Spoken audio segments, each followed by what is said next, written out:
আজকে বাংলাদেশের নারী সমাজ আবার অন্ধকারের দিকে ধাবিত হচ্ছে। আপনারা কি জানেন 3 মাসের মধ্যে 66 জন কন্যা সন্তান ধর্ষিত হয়েছে? আপনারা কি জানেন বিভিন্ন ভাবে নারীরা বিভিন্ন জায়গায় নির্যাতিত হচ্ছে? আপনারা দেখেছেন আজকে নারী সমাজকে ভিতরে ঢুকিয়ে দেওয়ার জন্য নারীর কর্মঘণ্টা আমাদের 5 ঘন্টার কথা কোনো একটি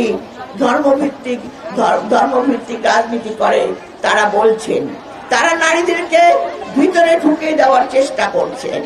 এই যে নারীরা আজকে বাংলাদেশে পেশাজীবী ক্ষেত্রে বলেন, শিক্ষায় বলেন, সমস্ত জায়গায় উজ্জ্বল দৃষ্টান্ত হয়ে কাজ করছে, নারীরা যখন আজকে অগ্রযাত্রা এগিয়ে যাচ্ছে, সেই সময় আমাদের এই প্রতিবন্ধকতা এবং উন্নয়নের কথা বলে এবং গ্রামীণ মহিলাদেরকে বিভ্রান্ত করার জন্য আজকে ধর্মকে নিয়ে ছিনিমিনি খেলা হচ্ছে।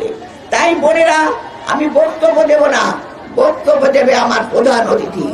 আমি শুধু এইটুকু বলতে চাই, আমরা জানি আমাদের দেশনেত্রী বেগম খালেদা জিয়া, আমাদের শহীদ জিয়া নারী ক্ষমতায়নের জন্য কাজ করেছেন। সেই ক্ষমতায়নের বলে আমরা আজকে এখানে, আপনারা এখানে। কাজেই বোনেরা, আমাদেরকে মনে রাখতে হবে, আমাদেরকে আমাদের লড়াইয়ের জন্য সংগ্রাম করতে হবে, সমস্যারে আওয়াজ তুলতে হবে। আমরা দেখেছি রাজশাহীতে একটি আমাদের নেত্রীকে কিভাবে একজন অন্য দলের কর্মী, জামাত কর্মী, তিনি কিভাবে নির্যাতন করেছে, কিভাবে নারীরা নির্যাতিত হচ্ছে। তাই আর কোন নির্যাতন নয়, আপনারা এসেছেন, আপনারা লড়াই করুন। সেই লড়াই হলো দেশের জন্য, নারী সম্মানের জন্য, দেশের স্বাধীনতার জন্য। তাই বোনেরা, আজকে আপনারা অনেক কষ্ট করে দূর থেকে এসেছেন, আপনারা রোদ্রের মধ্যে দাঁড়িয়ে আছেন, কিন্তু এই কষ্ট আমাদের কষ্ট না।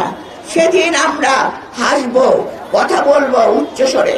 এই জুলাই সনদের মেয়েরা তারা নির্যাতিত হচ্ছে, আমাদের অনেক মেয়ে, আমাদের অনেক বোন শহীদ হয়েছে, নির্যাতিত হয়েছে।